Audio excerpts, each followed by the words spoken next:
All who came to see him in showers of bliss. When the chaste ladies in his neighborhood would put him on their laps, they would not know how to put him down. And when he would cry, they could do nothing to pacify him.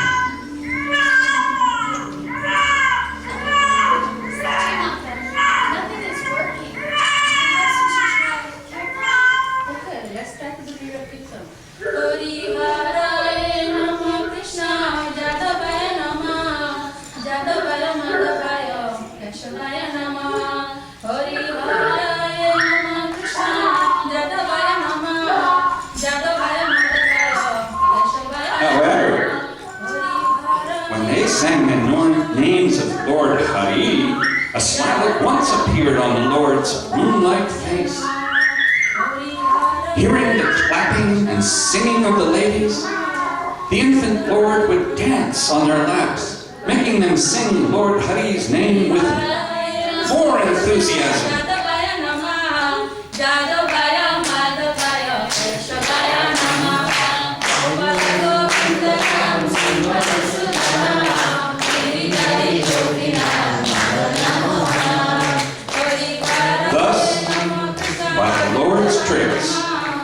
The holy names of Lord Hari were in everyone's mouth. Oh! Oh! Oh! Ah! Oh! Oh!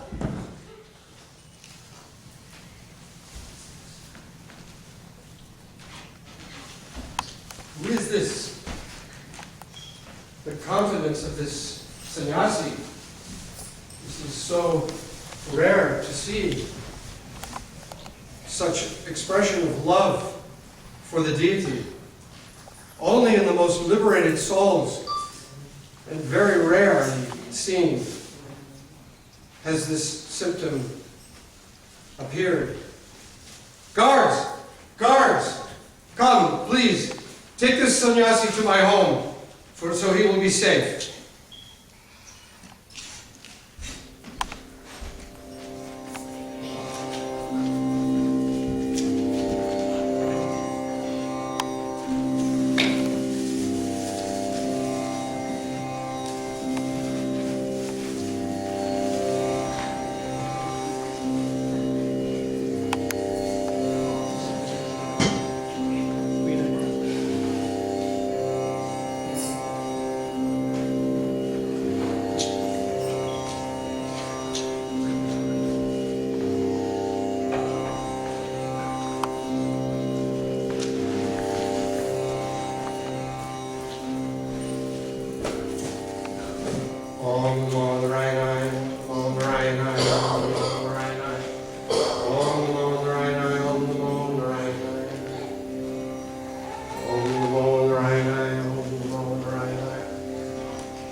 There is no breath.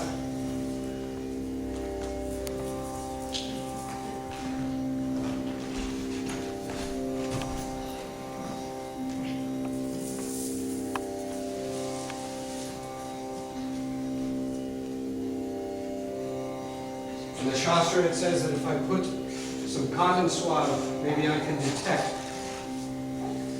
when someone is in such deep trance. Even there's no breath, this may indicate some breath.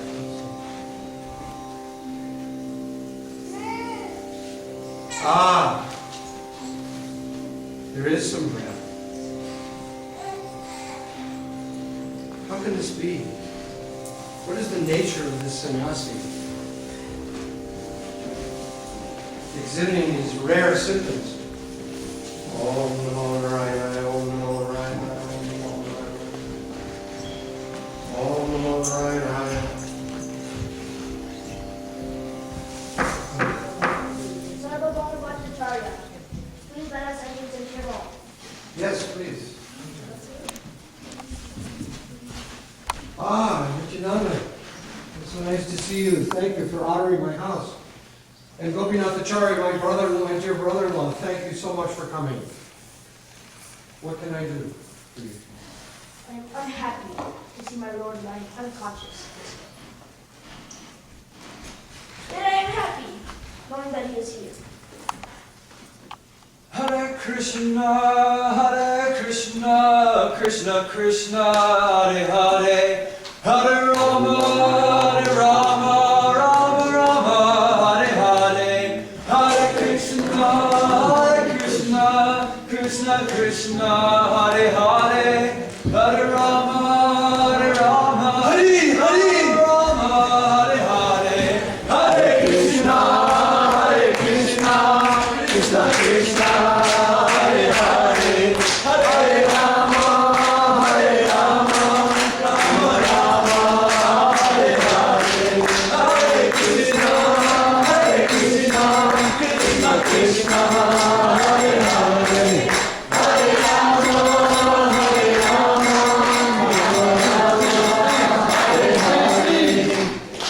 Hare Hare. Thank you so much. I'm so happy to see you have arrived back to this mundane plane. Please go take your baths, and after your midday baths, accompany me to the temple of Lord Jagannath. I will send my men, or we can go together, but please join me at the temple. My brother, let us go take our bath. Afterwards, we will go to Lord Jagannath's temple to take darshan of the Lord. But we will stand next to Guru's column in case your feet are unsteady. Thank you so much for coming. We'll see you shortly. Om Namo Narayana. Om Namo Narayana. Om Namo Narayana. Om Namo Narayana. Om Namo Narayana. Krishna Matira Astu. Let your attention be on Krishna. Thank you so much. Bhattacharya. Who is this sannyasi? What is the sampradaya he has come from? My Lord's name is Sri Krishna. And his sannyasi preceptor is a greatly fortunate Kesavan. And what is the name of this sannyasi? Sri Krishna Chaitanya. Sri Krishna. That is a good name. That is a good name. But he is from the Bharati community. It's how we, in the scholars we say that particular community is a second-class sannyasi. Sri Krishna Chaitanya Mahaprabhu does not rely on any external man. He does not need to accept the renounced order from the superior Sangha. Yes, well, let's go to the temple and we will see. Maybe he can understand what I have to say. My dear Bhattacharya, you do not know the greatness of Sri Krishna Chaitanya Mahaprabhu. All the symptoms of the Supreme Personality of Godhead are found in him to the highest degree. Yes, but if what you say is true, then you are asking me to accept him as the Supreme Personality of God. How is that possible? One can understand the Supreme Personality of Godhead only by His mercy, not by some foolish guesswork of hypothesis. If you have a little bit of mercy, you can understand the nature of the Supreme Personality of Godhead. You're certainly a great scholar, but since you do not have even a pinch of the Lord's mercy, you can understand that even of yours in your own home. Huh. Well, if what you say is true, then everything I have studied for the past 40, 50 years is just an illusion. Let's go tomorrow. We'll go with this Sri Chaitanya, this Sri Krishna Chaitanya sannyasi, to the temple of Lord Jagannath, and let's see if he can hear what I have to say. Thank you.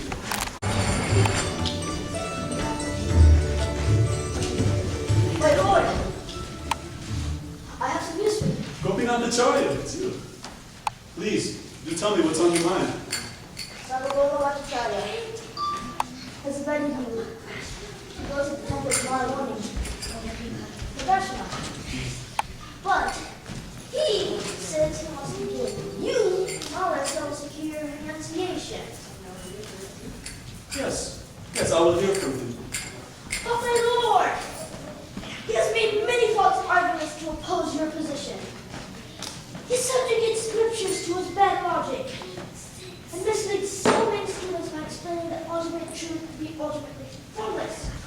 His talks are useless and causing distrust to the honest man. Do not speak like that, Gopinathacharya. Sarbabuma Bhattacharya has only been merciful to me. And besides, he only wants to protect me. What fault is there in this? As you wish, my Lord. Have my blessings.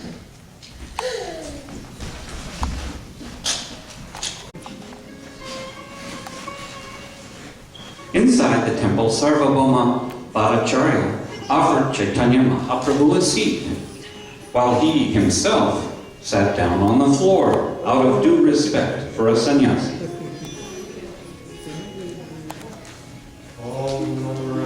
He then began to instruct Lord Chaitanya Mahaprabhu on Vedanta philosophy out of affection and devotion.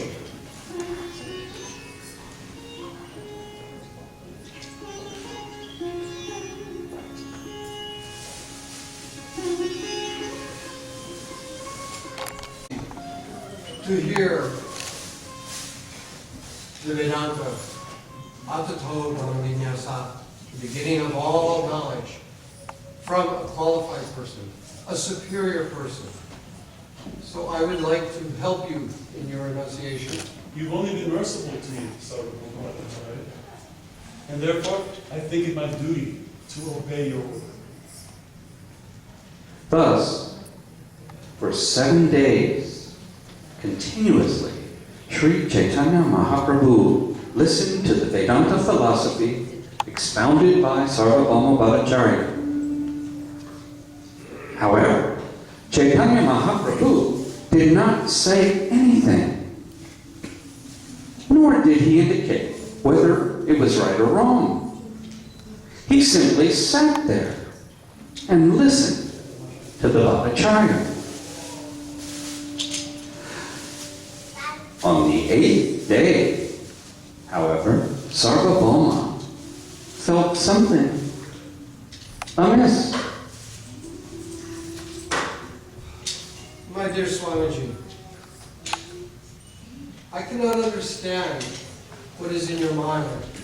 You have been sitting here for 7 days, and yet I hear no questions. I hear nothing. If one is listening submissively or unknowingly, there should be some questions. How can I help you understand?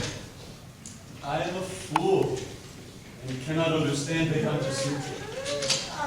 I'm only trying to hear it because you've ordered me to do so. I understand that you cannot understand. But still, one who has questions should inquire. And yet, I have no idea what is in your mind. The meaning of the verses of Vedanta Sutra are as clear as sunshine. But the purports that you've presented simply cover the meaning like a cloud. You abandon the direct meaning and proceed with imaginative interpretation. Conch shells and cow dung are nothing but the bones and stools of animals. But according to the Vedic version, they're considered very pure. Vedic statements are self-evident and must be accepted. The supreme absolute truth is a person, full with all opulences. Yet you are trying to explain him as impersonal and formless. The Vedic mantra Apanipad certainly rejects his having material hands and legs. Yet it states that he goes very fast and accepts everything offered to him. Thus, the Lord's hands and legs are completely distinct from material hands and legs. The Supreme Personality of Godhead in his original form is such Chit Ananda Vigraha, full of eternity, knowledge, and bliss. The spiritual potency of the Lord appears in 3 phases: internal, external, and marginal. The Lord is the master of these potencies. But the living entity, he is the servant of them. That is the difference between the Lord and the living entities. Yet, you are trying to explain the Lord and the living entity as being one and the same. This is due to your great ignorance. You have stressed the Vedic vibration, Tat Tvam Asi. This vibration is meant for the conditioned soul, to warn him against identifying with the material body. But the holy names of the Lord, on the other hand, are meant especially for those who are completely free from material contamination. Thus, the names of God are more important than Tat Tvam Asi.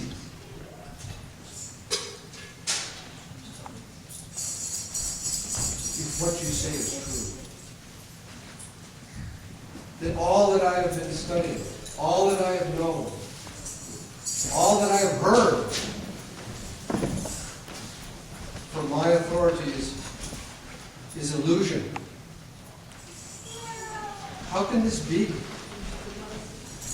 What authority have you heard from?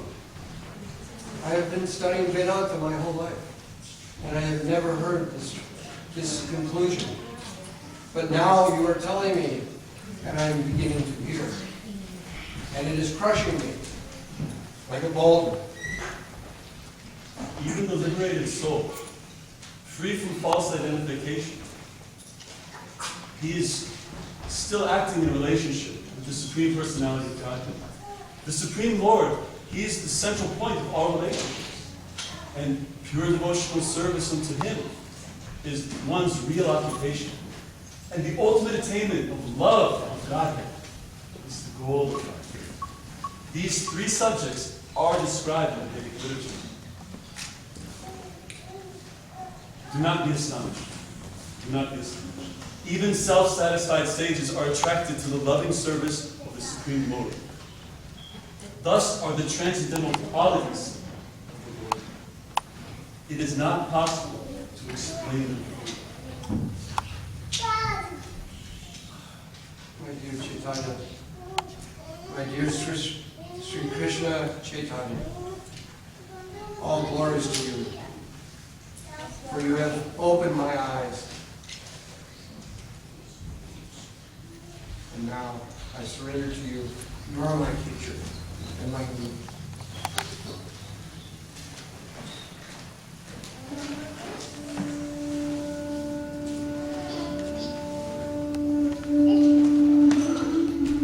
To show him special mercy, Sri Chaitanya Mahaprabhu displayed to the Bhattacharya his Vishnu form, and then his original form of Krishna with a blackish complexion and a flute to his lips. By the mercy of the Lord, all truths were revealed to Sarbabuma Bhattacharya, and he could understand the importance of chanting the holy name and distributing love of Godhead everywhere. Sarbabuma Bhattacharya composed 100 verses glorifying the Lord's devotional service in a very short time. Indeed, not even Brihaspati, the priest of the heavenly planets, could compose verses as quickly. 2 verses he composed for Sri Chaitanya read, "Let me take shelter of the Supreme Personality of Godhead, Sri Krishna, who has descended in the form of Lord Chaitanya Mahaprabhu to teach us real knowledge, his devotional service, and detachment from whatever does not foster Krishna consciousness. He has descended because he is an ocean of transcendental mercy. Let me surrender unto his lotus feet. Let my consciousness, which is like a honeybee, take shelter of the lotus feet of the Supreme Personality of Godhead, who has just now appeared as Sri Krishna Chaitanya Mahaprabhu to teach the ancient system of devotional service to himself. This system had almost been lost due to the influence of time." After hearing these 100 amazing verses, Sri Chaitanya Mahaprabhu embraced Sarbabuma Bhattacharya.